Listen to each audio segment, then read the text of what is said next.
tamponi notturno preso d'assalto con oltre 300 persone che si sono presentate per fare il test. L'ULSS 2 decide quindi di trasferirlo all'ex Dogana.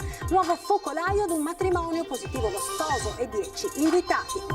In Veneto 1729 nuovi positivi, ma la curva delle terapie intensive cresce molto più lentamente. Sia misure sul piano sanitario, dice il presidente Zaia, ma no a lockdown in Veneto. Pronta la bozza del nuovo DPCM verso la chiusura di palestre, piscine e cinema, stop a bar e ristoranti a partire dalle 18 nei giorni festivi. Per le superiori, didattica a distanza al 75%. Prima notte di intensificazione dei controlli antimovida. Le nostre telecamere hanno seguito la polizia locale nel pattugliamento della città. 4 i multati per non aver usato la mascherina. Respinta l'istanza dell'avvocato di Consoli, si è tenuta a Treviso l'udienza preliminare del processo per il crack di Veneto Banca. 500 le richieste di costituzione di parte civile. Valdobbiadene, 2 pregiudicati denunciati a piede libero per aver minacciato con una pistola e aver tentato di incendiare la casa di un 56enne da cui avanzavano del denaro. Ha rischiato di morire perché scambiata per un sacco della spazzatura e solo la prontezza di spirito di un operatore della Sarno ha evitato il peggio. È accaduto a San Polo. 2000 bambini hanno partecipato alla Belluno School Run, l'edizione più difficile, spiegano gli organizzatori, tra rispetto delle regole e messaggi di speranza. Ben ritrovati con l'edizione di Treviso dei nostri telegiornali. Punto tamponi notturno preso d'assalto con oltre 300 persone che si sono presentate a fare il test. L'ULSS 2 decide quindi di trasferirlo all'ex Dogana. Intanto scoperto un nuovo focolaio nel Solighese in seguito ad un matrimonio, positivo lo sposo e 10 invitati, e intanto sale a 30 il numero delle persone che si sono infettate dopo il pranzo in casa sempre nel Solighese. Intanto sul fronte delle scuole sono in quarantena altre 9 classi. Punto tamponi notturno preso d'assalto nella seconda notte d'apertura, tanto da indurre l'ULSS 2 a spostarlo dalla sede delle malattie infettive al Cafoncello all'ex Dogana. Non ci aspettavamo 300 persone, oltre 300 persone, e quindi chiaramente 300 persone che entrano in malattie infettive. Se lei ricorda, abbiamo cambiato sede di malattie infettive proprio per evitare l'intasamento delle macchine nell'area ospedaliera dove devono passare ambulanze, eccetera. Per cui abbiamo deciso di spostare queste postazioni, anche potenziandolo ovviamente, all'ex Dogana, partendo dalle 20 di sera fino alle 6 del mattino. All'ex Dogana dunque ora sarà possibile eseguire il tampone in modalità drive-in sia di giorno che di notte. Per l'accesso notturno è necessaria la ricetta dematerializzata del medico di famiglia, del pediatra o della guardia medica. Delle oltre 300 persone che si sono presentate stanotte, 12 sono risultate positive. Molte hanno scelto l'orario notturno per motivi di lavoro o perché i sintomi si sono presentati la sera. L'invito dell'ULSS è di presentarsi la notte solo se la prescrizione è stata fatta in orario tardo pomeridiano. Tanti ovviamente sono arrivati magari in condizioni di febbricola e per avere la garanzia di non avere il Covid si sono presentati. Noi speriamo che questa sera ci sia meno persone, andrò a verificare io personalmente, però devo anche dire che effettivamente un punto così serve, perché poi serve a tutta la provincia. Intanto continua a crescere il numero di contagi nella Marca e di focolai, soprattutto quelli scoppiati in contesti familiari ed amicali si diffondono a macchia d'olio, impennata nel numero dei contagiati dopo il pranzo in casa nel Solighese. Attorno al tavolo amici e parenti, ieri i positivi erano 15, oggi il numero degli infettati è salito a 30. Ed è stato preso d'assalto oggi anche il punto tamponi di Altivole presso l'ex Velo. Ne dà notizia il sindaco Chiara Busnardo, che per regolare il traffico e garantire la sicurezza ha chiesto l'intervento delle forze dell'ordine. La situazione è ritornata sotto controllo nel pomeriggio. L'ULSS ha quindi deciso di allestire da domani 2 postazioni in più per l'esecuzione dei tamponi.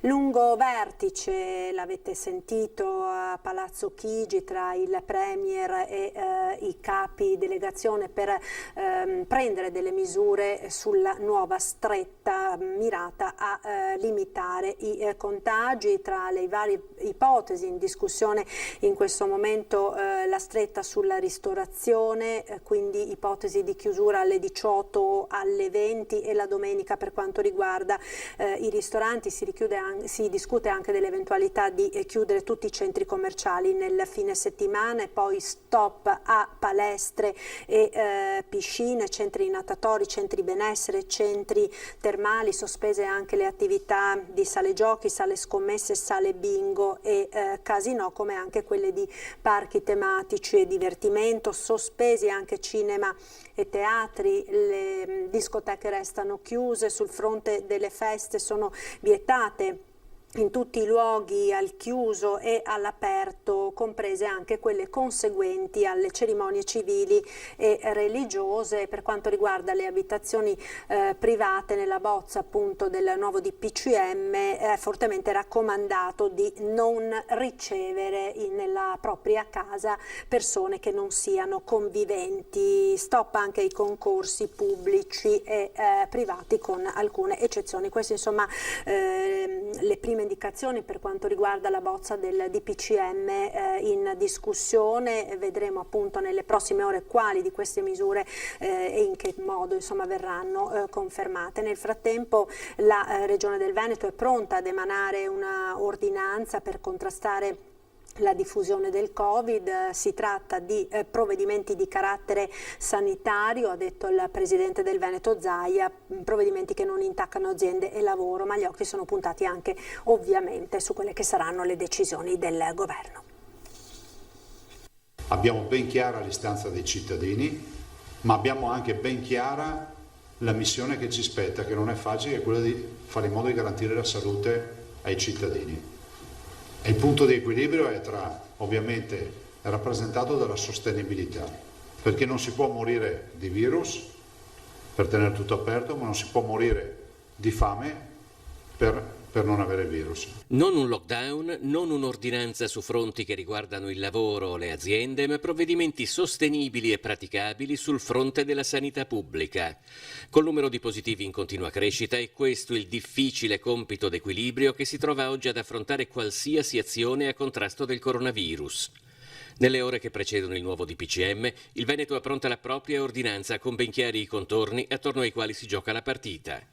I nostri ospedali hanno 7.500 posti letto, hanno un totale di, in questo momento, 1 migliaio di terapie intensive. Se non fermiamo questa emorragia tra i sani e i malati che finiscono in ospedale, noi possiamo dire con certezza che dovremmo cominciare a chiudere servizi ospedalieri ordinari, dovremmo chiudere ospedali per dedicarli totalmente ai pazienti Covid. Oggi il Veneto registra più positivi, ma al momento con meno casi gravi che nei periodi critici di questa primavera per 2 motivi. L'aumento esponenziale dei tamponi, che si sono decuplicati, permette di rintracciare più casi. L'abbassamento dell'età media del contagio provoca meno danni. Ciò non significa però che non ci si trovi di fronte ad una situazione molto seria e potenzialmente molto grave. Il contesto è un contesto di allerta, di semaforo giallo anche per il Veneto. Non c'è da fare i salti di gioia. Mi arrivano ancora dei filmati di gente che fa festa, salta e balla, magari non si ammalerà mai, ma sicuramente rischiano di diventare dei super diffusori. Cioè, vorrei ricordare questo. Ma arrivano a casa, infettano la mamma, il papà, il nonno, la nonna, o il fratellino immunodepresso, o il parente oncologico. Questo è quello che accade. Noi lo vediamo in ospedale, poi cosa accade?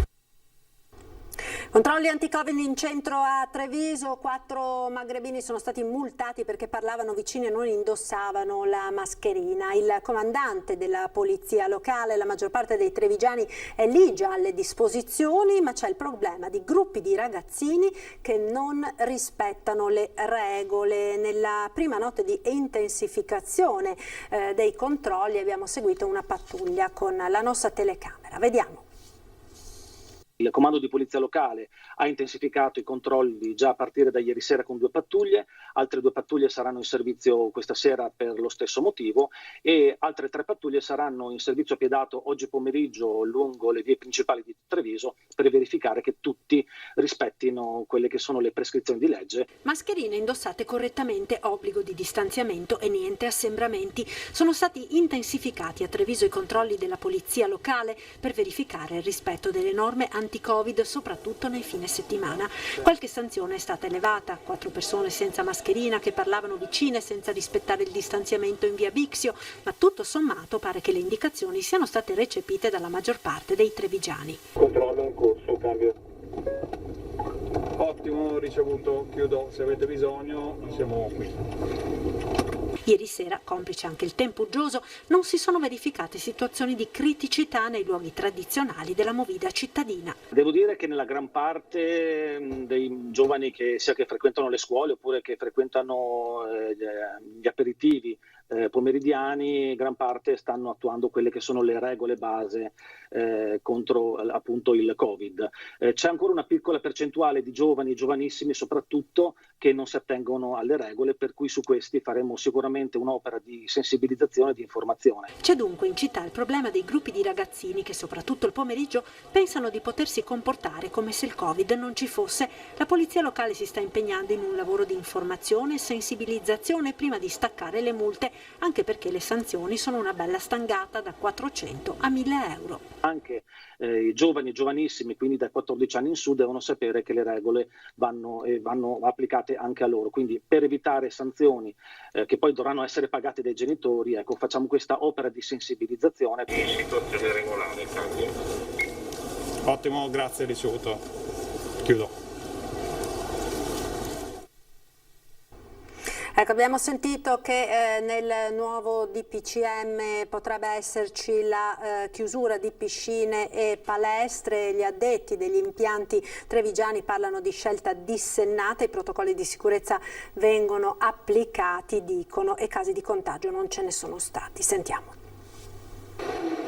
Le anticipazioni del contenuto del nuovo DPCM, atteso a ore, si concentrano sulla probabile chiusura di palestre e piscine, le strutture dedicate all'attività fisica al chiuso nel mirino del governo, che le ritiene occasione di contagio. Niente di più falso, secondo gli addetti ai lavori.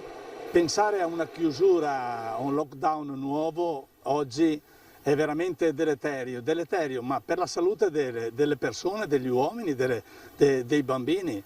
In 4-5 mesi non abbiamo avuto nessun caso, per cui non ne vedo la necessità assoluta.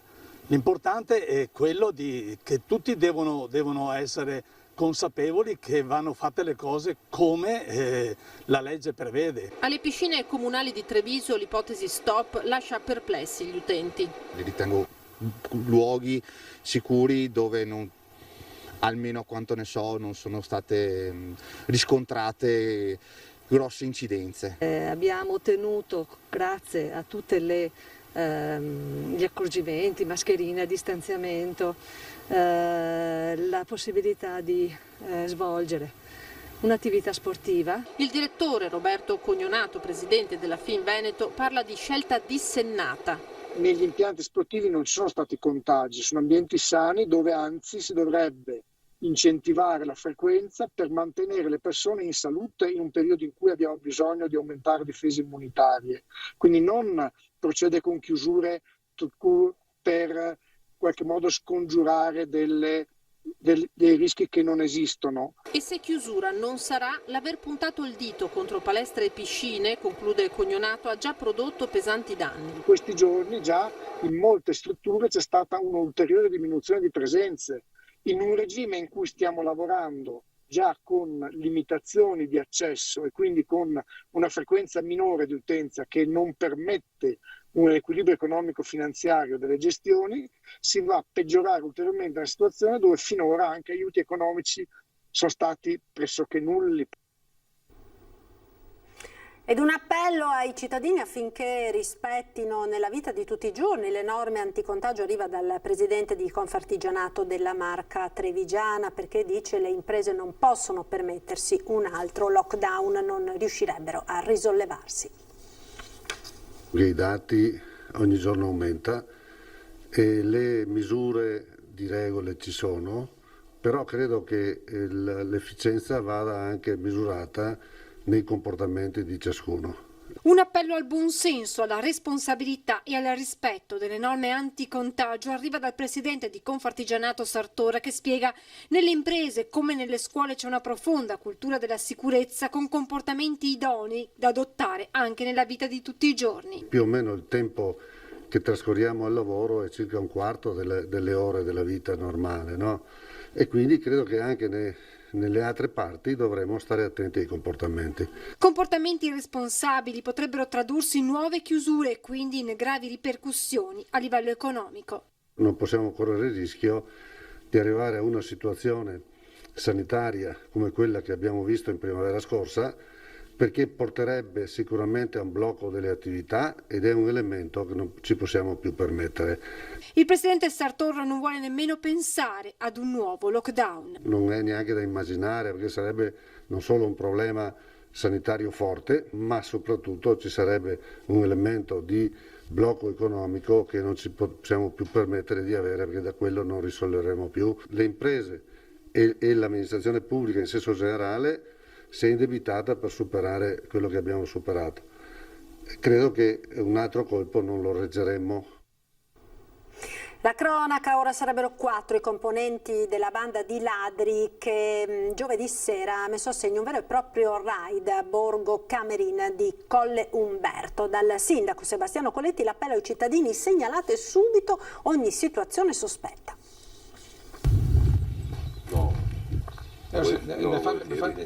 Mi spiega velocemente cosa è successo? No, ma volentieri no. È ancora scosso Livio Segat per raccontare davanti alla telecamera il brutto incontro ravvicinato di giovedì sera di ritorno dal lavoro.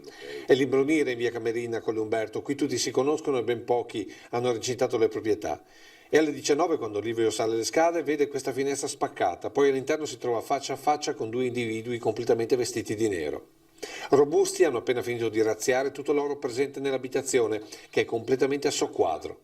Stranieri accennano qualcosa in un italiano stentato e uno di loro gli mostra un coltello prima di sparire nel buio della notte. E mentre Segat chiama le forze dell'ordine, la banda visita altre 3 abitazioni della zona prima di sparire definitivamente. Qualcuno pare abbia visto un'auto sospetta girarsi per le strade con 4 individui a bordo, ma al momento l'unica certezza sono i furti messi a segno che fanno lanciare al sindaco Sebastiano Coletti questo appello ai cittadini. L'invito a tutti, l'appello senza creare allarmismi è a prestare la massima attenzione a movimenti sospetti e a persone sospette. In tali casi non esitate a segnalarli alla forza pubblica, alla quale va il mio personale ringraziamento per quanto compie quotidianamente in termini di prevenzione e controllo sul territorio e anche di indagine, come nei casi appena accaduti a Colle Umberto. 100 avvocati in coda questa mattina davanti al Tribunale di Treviso per depositare 500 richieste di costituzione di parte civile nel processo a Veneto Banca. Del tutto inaspettata, infatti, è arrivata la notizia del rigetto da parte del GUP Gianluigi Zullian dell'istanza di legittimo impedimento inviata l'altro ieri dal difensore di Vincenzo Consoli, e quindi il giudice ha dichiarato aperta l'udienza preliminare. Dunque è cominciato il processo contro l'ex AD di Veneto Banca, udienza aggiornata al prossimo 31 di ottobre. A Valdobbiadene, ora, dove 2 soggetti già noti alle forze dell'ordine sono stati denunciati per aver minacciato con un'arma da fuoco ed aver tentato di incendiare la casa di un 56enne dal quale avanzavano del denaro. Avanzavano da un 56enne straniero alcune centinaia di euro e per cercare di riscuoterli si sono presentati a casa sua nella zona di Valdobbiadene puntandogli contro una pistola. Non contenti, sono tornati un'altra volta e, mandato in frantumi il vetro di una finestra, si sono intrufolati nell'abitazione appiccando un incendio. I carabinieri hanno in queste ore identificato e denunciato a piede libero i responsabili, un 49enne e un 31enne del posto, con precedenti per furto e ricettazione. L'arma utilizzata si è poi rivelata falsa.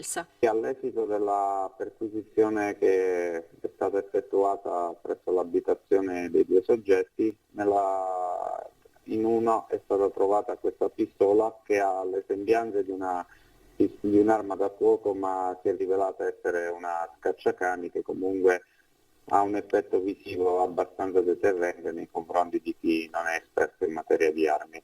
Nel tentativo di appiccare l'incendio nella casa del 56enne, i 2 hanno dato fuoco a un cumulo di materiale di scarto. I 2 soggetti sono stati denunciati in stato di libertà alla Procura della Repubblica di Treviso per i reati di minaccia aggravata e danneggiamento a seguito di incendio, ed è stata posta sotto sequestro la pistola scacciacani utilizzata per la minaccia. In tanti oggi pomeriggio hanno voluto dare l'ultimo saluto a Nicolò Minello, il giovane di 22 anni morto domenica nel drammatico incidente di Salgareda, nel quale sono rimasti gravemente feriti anche altri 2 suoi amici. Una folla commossa ha partecipato alla cerimonia per dare un ultimo saluto a Nicolò Minello, il giovane di appena 22 anni deceduto domenica nel terribile incidente di Salgareda nel Trevigiano.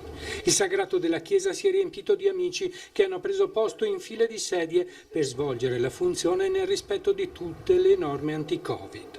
Resterai sempre nei nostri cuori, Mina, sarai sempre con noi, hanno scritto dentro un enorme cuore rosso affisso nella vetrina dello storico bar che la mamma gestisce a 2 passi dalla chiesa dove oggi si è svolto il funerale.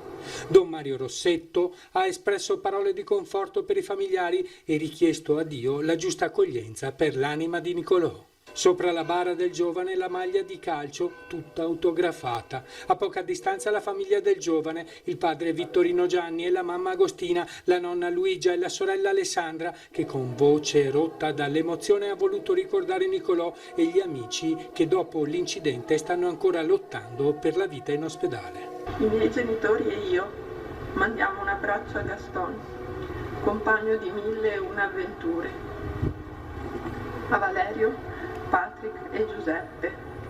Speriamo di cuore che stiano tutti presto bene. La cosa che fa soffrire per Nico è che non esiste futuro. Per loro speriamo in un futuro di cose belle. Al funerale ha voluto partecipare anche la mamma di Riccardo Laugeni, uno dei 4 ragazzi morti a Jesolo il 14 luglio dell'anno scorso. Adesso anche le amministrazioni devono mettersi accanto alle associazioni, ai gruppi, fare di tutto, entriamo a scuola, andiamo dai ragazzi, ma facciamo capire che questa strage, questi disastri devono incominciare lentamente a sparire. Quando il funerale è finito, gli amici hanno voluto lanciare in cielo dei palloncini bianchi e azzurri per salutare il loro grande amico. Domina! Un'auto ferma al casello autostradale di Cordignano martedì notte ha fatto scattare l'intervento di una pattuglia della sezione polizia stradale di Pordenone in servizio lungo la 28. Il conducente aveva arrestato la macchina proprio poco prima della sbarra, lasciando accesi motore e luci. Quando i poliziotti sono arrivati sul posto l'hanno trovato addormentato al volante. Sottoposto all'alcol test è risultato avere nel sangue un tasso di alcol pari a 1,42 grammi per litro, superiore di circa 3 volte il limite massimo consentito. Il 24enne di origini stranieri, a cui è stata ritirata la patente, è stato denunciato alla Procura della Repubblica. Rischia l'arresto fino a 6 mesi e un'ammenda da 800 a 3.200 euro, aumentata fino al 50% perché il fatto è avvenuto in ore notturne. Ed ora pubblicità, ci rivediamo tra pochissimo, restate con noi.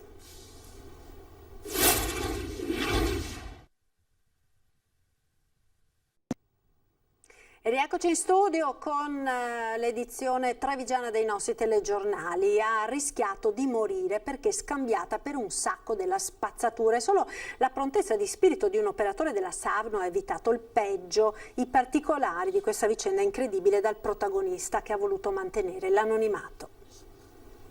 Non riuscivo a tirare su questa persona dal fosso e avevo solo tirato fuori una parte del corpo. E questa persona era titubante a venire a darmi una mano perché aveva visto la scritta Savno e pensava stessi tirando su dell'immondizia, un bidone, sì, un sacchetto, no?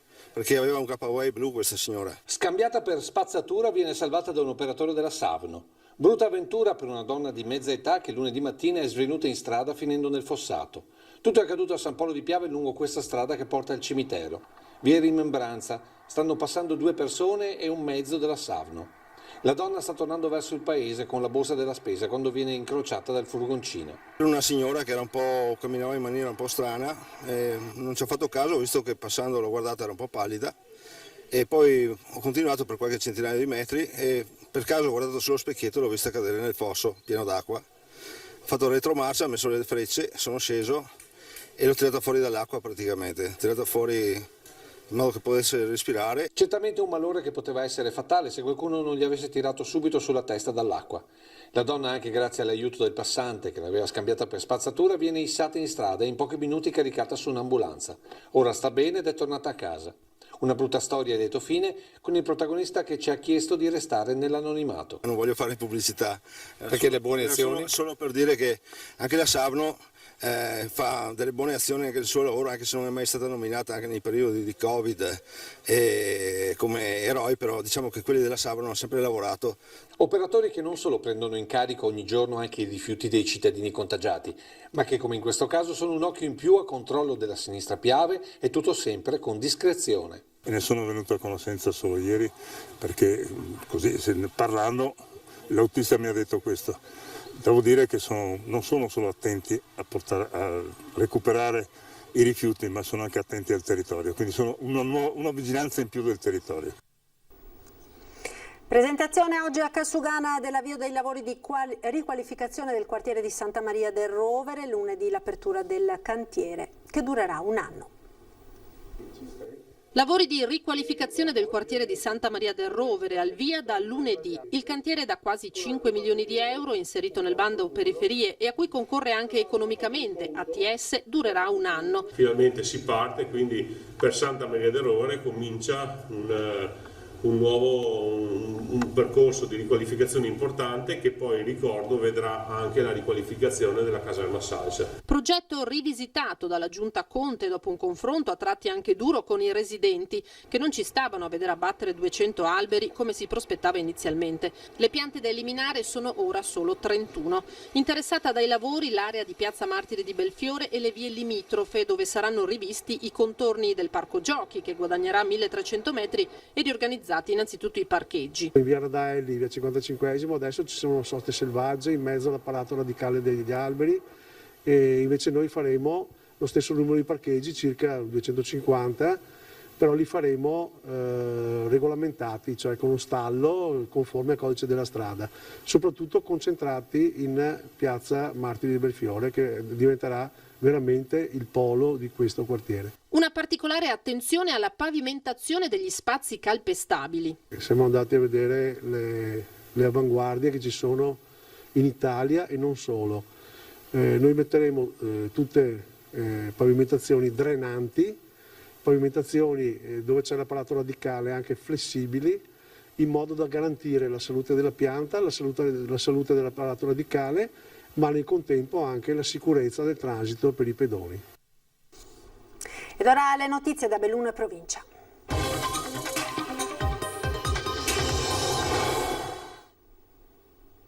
In primo piano l'aggiornamento dei dati Covid secondo le informazioni fornite dall'azienda Zero, numeri decisamente preoccupanti rispetto ai giorni scorsi. Oggi la giornata più nera con 111 positivi rilevati nelle 24 ore che portano il totale a 1158. I ricoverati in area non critica degli ospedali di Belluno e Feltre sono complessivamente 58, stabile il numero dei pazienti ricoverati in terapia intensiva al San Martino, sono 2, così come quello dei ricoverati negli ospedali di comunità che in provincia somma 19 persone. Purtroppo si registra un nuovo decesso, si tratta di una paziente positiva al Covid di 88 anni che era ricoverata nel reparto di pneumologia dell'ospedale di Feltre.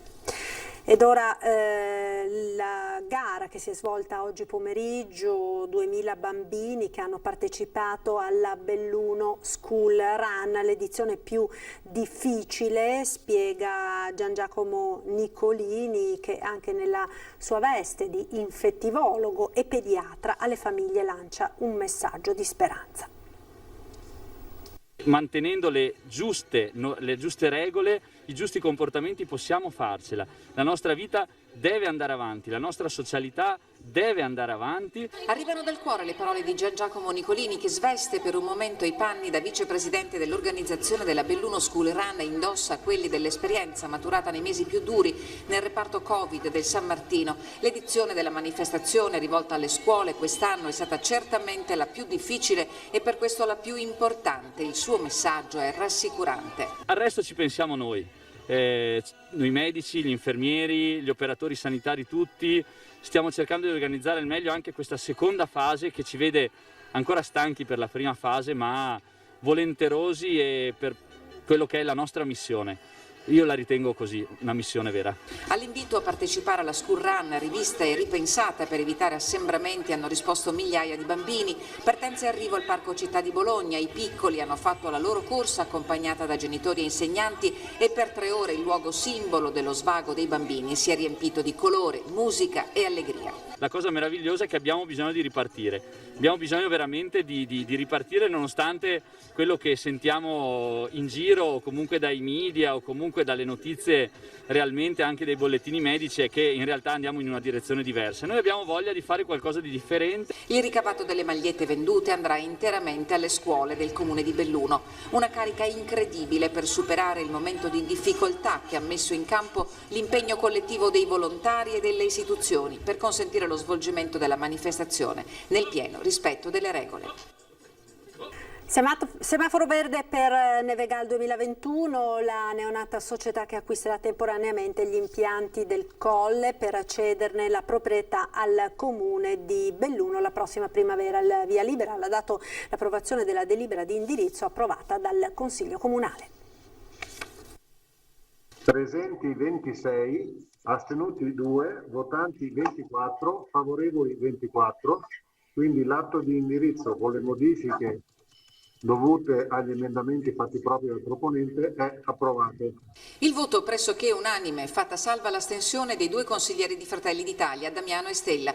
Il Consiglio Comunale approva la delibera di indirizzo che consente alla neonata Nevegal 2021 di lavorare per la prossima stagione e di cedere la proprietà degli impianti al Comune. Quando? Nella delibera l'orizzonte temporale la primavera prossima. Dall'opposizione si chiedeva una data certa, quella del 30 aprile. Nulla da fare per tutti gli emendamenti presentati dall'opposizione che sono stati respinti in blocco. Credo che questa deliberazione semplicemente forse lo mette nero su bianco qualcosa che prima era meno chiaro, e cioè il fatto che comunque sul Nevegal si è sempre lavorato e che c'è una regia dietro. Abbiamo sempre fatto la nostra parte, ha detto Massaro, ma di lì a poco, al momento delle dichiarazioni di voto, la sciabolata è arrivata dal PD con Paolo Bello. Impiegheremo delle risorse ulteriori risorse di questo comune per acquisire gli impianti. È una buona notizia. Io spero che da oggi in poi riusciremo a impiegare almeno la stessa quantità di tempo per tutti gli altri temi che affliggono questa città. Quanto tempo avremmo risparmiato, dicevo prima, no?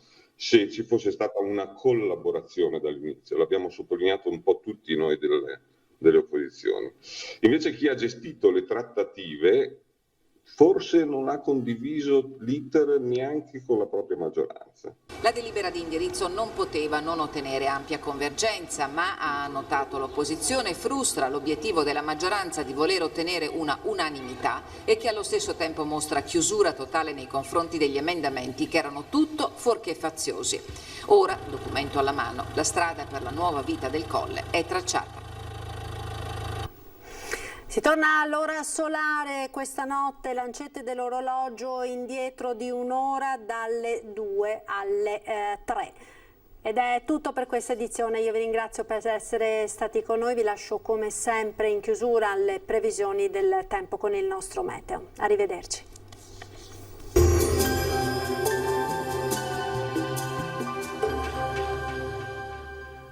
Società Agricola Torresan. Dai nostri animali nati e allevati nel cuore del Montello produciamo solo carni e salumi genuini. Nuova apertura a Ponzano Veneto. Bentrovati al meteo.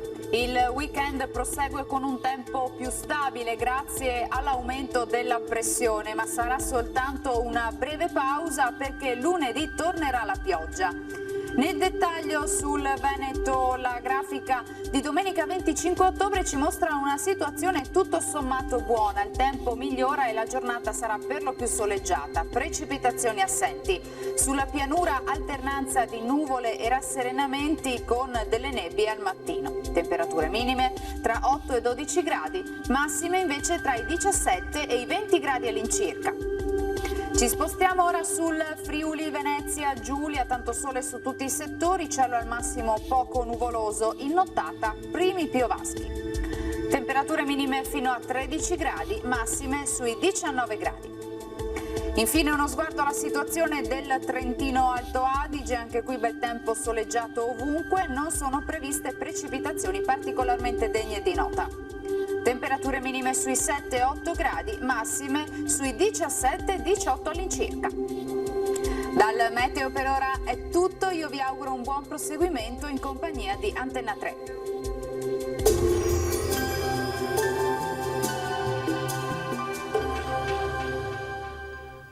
Società Agricola Torresan. Dai nostri animali nati e allevati nel cuore del Montello produciamo solo carni e salumi genuini. Nuova apertura a Ponzano Veneto.